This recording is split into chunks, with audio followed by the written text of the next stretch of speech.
This is my second video on Tori Kelly's song Paper Hearts. I was contacted by a couple of subscribers who really wanted to learn the rest of the song, and I had promised on the first video that I would finish the song up. So today we're going to look at the bridge, and we're going to look at the transition into the outro of the song. But first, let's just do a very quick review. Now, one thing I want to point out is before we get into this song, we are capoed on fret 3, but I am going to speak to you as though we're not capoed. The chords I mentioned will be as though there's no capo. Talking of an A minor, it's really sounding a C minor. But just remember that I will not call it C minor, because in my opinion, that's more confusing.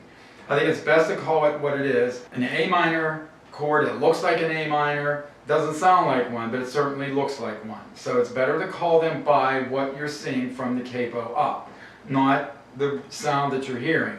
However, you do need to be aware of what chords are being sounded. Because if a singer ever wants a different key and you don't know how to deal with that, then you're going to be in a little bit of an embarrassing situation. For full details on how to play the intro and the verse sections, then just go to my first video in this series. And remember, we're talking about the acoustic version here, not her electric version, or her popped up version, I like to call it. This is the acoustic version. We are dealing with a very clever songwriter here in Tori Kelly, and a very good guitar player. Tori, in the pre-chorus, sets the tone for the song, really, even beyond the intro. The intro being the F to C major 7. F major 7 to C major 7.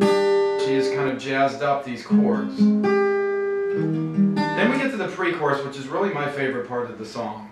We go from F major 7, E major, to A minor 7, to C9. I went over this in exhaustive detail in the first lesson, but that's just a reminder of how this sets up the bridge. Once Tori gets to the bridge, she goes to D minor, then to A minor 7, then to a G.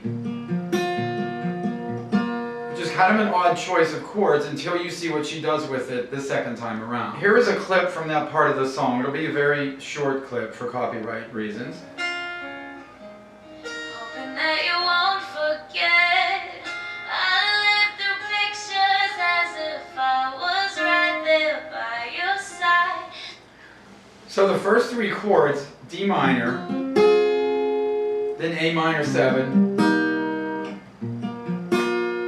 she goes to G,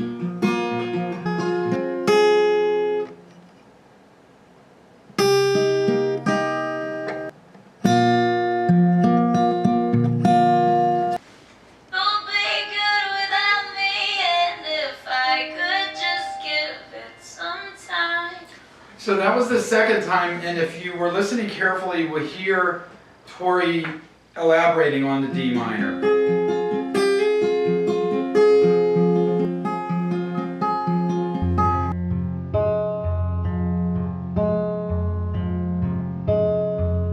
These are just things you do as you learn how to play the guitar. When you get deeper into chords and chord playing, you realize that just staying on a chord and being stationary really doesn't give enough body to the song, to the accompaniment part.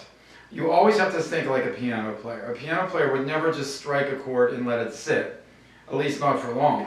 You have to take a more pianistic approach and take that D minor chord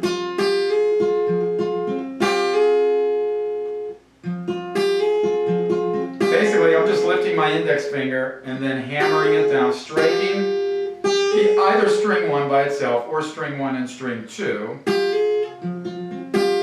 Sometimes it sounds better to strike 2 strings.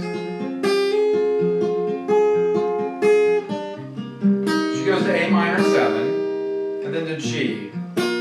Second time. She does not play the first string. Let me back up for a second. Lately I've been running into a lot of instances where students play chords and they like to always play the top note, meaning this first string, the skinny string being the top string on your guitar, which is not a good idea always. The top note a lot of times will get in a way and will conflict with the melody. You do not want that. So a lot of times I'll avoid it. When Tori goes to G, she's playing what I like to call super G, the more modern G, to the right G. And her third finger is on the second string, 3rd fret. That note is the top note of her chord. She doesn't go, she does not touch the top first string. The second time,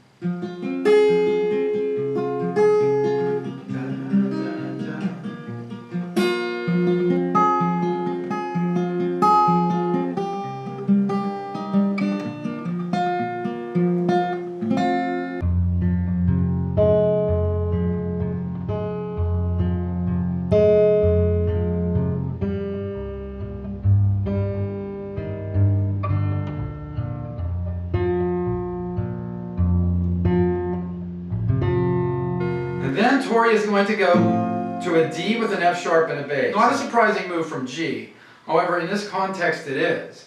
Because if you remember, we've really been playing to the left the whole song. Remember, my system is that you have chords to the left and chords to the right. Typically, the chords to the left, you're playing in A minor, C, or F. There are other possibilities, but those are the three main keys. When you play to the right, you're usually playing in G or D or E minor. Now, there are other possibilities there too. What Tori does is after this G chord, the second time through the bridge, she does what I call the splitter chord. It's a D with an F sharp and a bass. I like to call it the splitter. There are times when you're going from E minor and you're splitting your fingers open and it turns into D with an F sharp and a bass. Now after this is the really cool part. She goes to an F major. And we're back to really the beginning of the intro or verse. We're going into verse 3.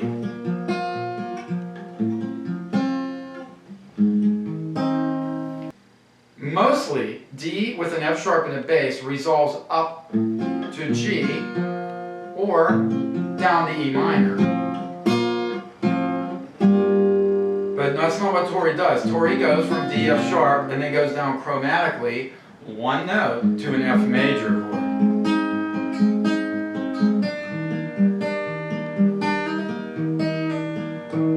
To get back into the intro or verse progression.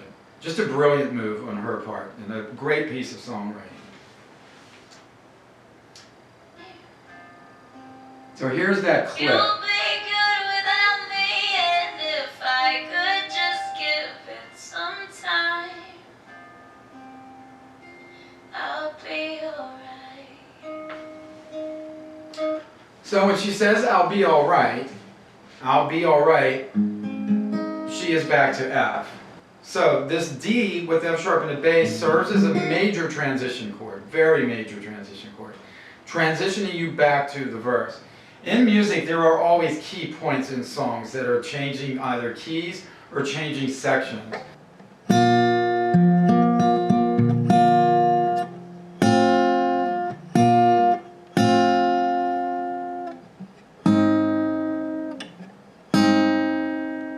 If you pay attention to such things in songs and when you write, your music will be much more alive. We haven't even come near this chord throughout the entire song. You have to remember that. Not one time did she even allude to a D major chord. Then all of a sudden in the bridge, true to form, the bridge typically is the one part of the song that's different than the rest.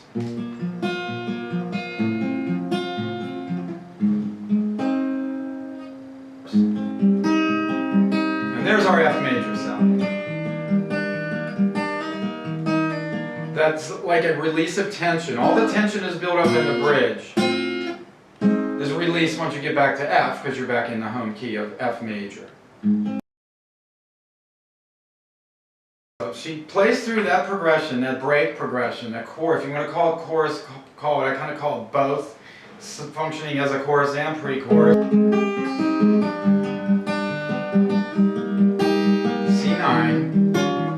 F major 7, but remember it's a smaller version of the F major 7. It's not the one she uses at the beginning. There are two different F major 7s. The intro and verses she uses a traditional jazz grip. And then as we get to the chorus slash pre-chorus, she goes to this open, more of what I like to call the Stairway to Heaven F major 7 chord with the open first string. So Tori plays through that progression, ad-libbing a little bit on the vocals, but pretty much doing the chorus slash pre-chorus vocal part. To the end, and the last two chords she will play, I I hope you won't forget about it, is what the vocal line is. And she ends on E major. Think about it. The song is in F. Tori goes all around the key of F. Uses practically every chord you can use in that key, excepting maybe B flat. And then ends up on E major, of all chords. Which is really the 5 chord that would lead into A minor, which is the 3 chord in F major.